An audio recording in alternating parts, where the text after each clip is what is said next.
Subscribers to In the Beginning receive carefully researched ebooks, detailed videos showing real DIY woodworking projects being built step by step, and access to exclusive timber-related content not released elsewhere.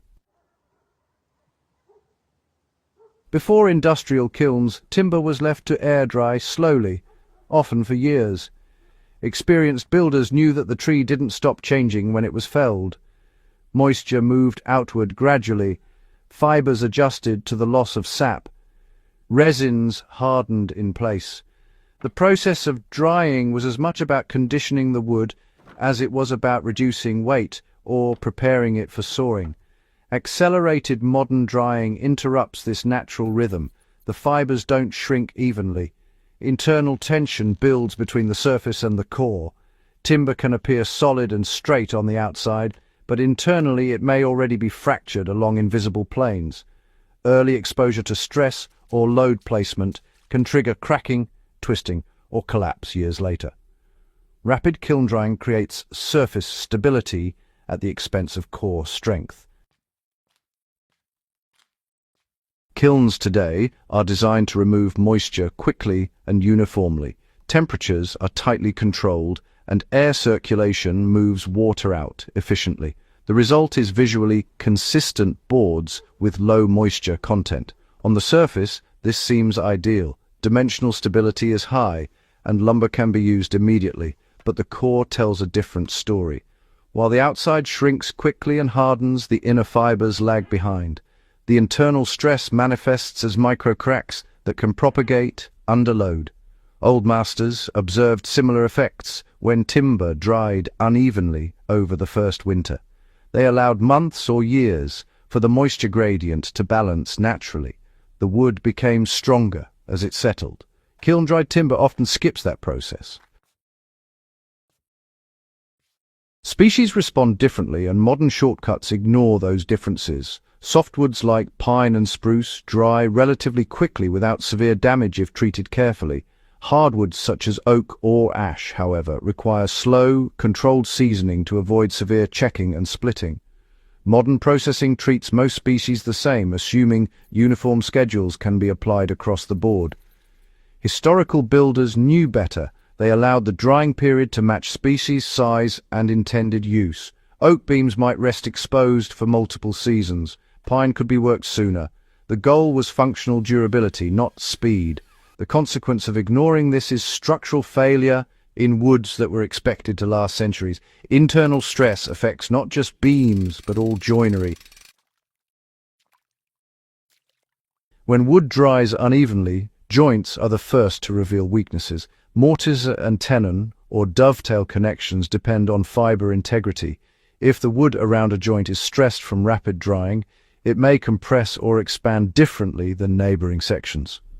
Over time, this leads to loosening, cracking, or even catastrophic failure.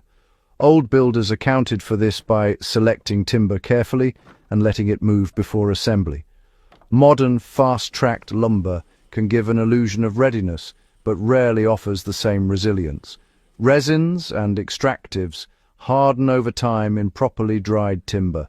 These naturally occurring compounds protect the timber from moisture ingress and biological attack, while also stiffening fibers.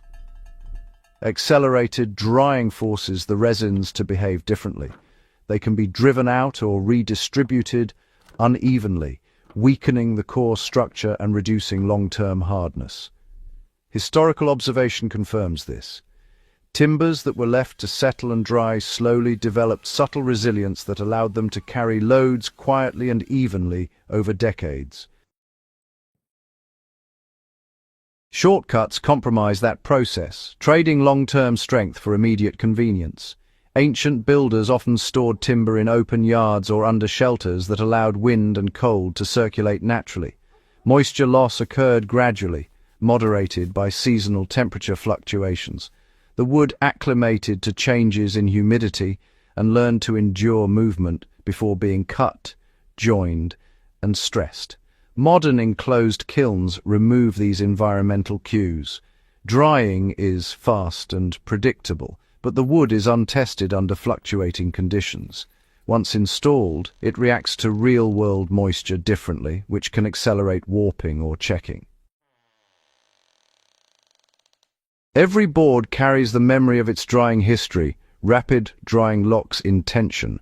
Slow, natural drying allows fibers to relax. This distinction is crucial when timber is used structurally. Buildings with rapidly dried beams often require reinforcement years later. Beams that were carefully seasoned may outlast generations of use without failure. Old carpenters could predict timber behavior by observing moisture content, seasonal felling, and fiber reaction.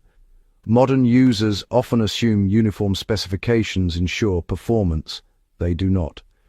If you examine centuries-old buildings, much of the surviving timber shows signs of deliberate, slow seasoning. Internal cohesion is consistent. Cracks are minimal. Joints remain tight. In contrast, timber from modern fast-drying processes rarely exhibits the same long-term stability. The evidence is there. The process works or fails quietly over time. Modern convenience often sacrifices what history perfected. Industrial forestry is designed for speed and efficiency.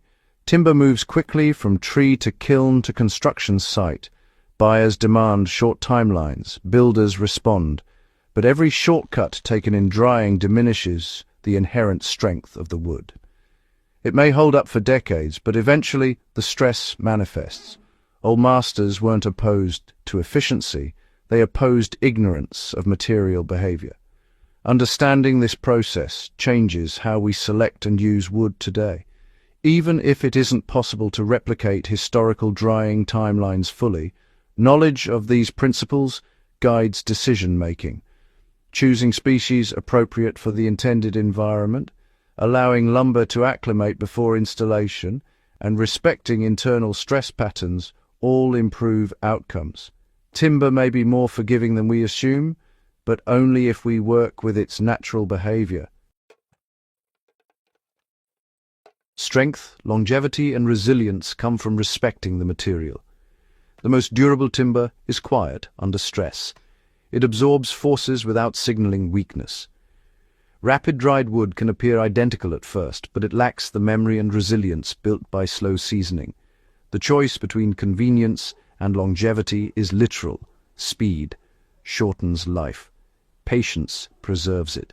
Historical knowledge remains relevant because wood hasn't changed. Cellulose still shrinks. Lignin still bears load.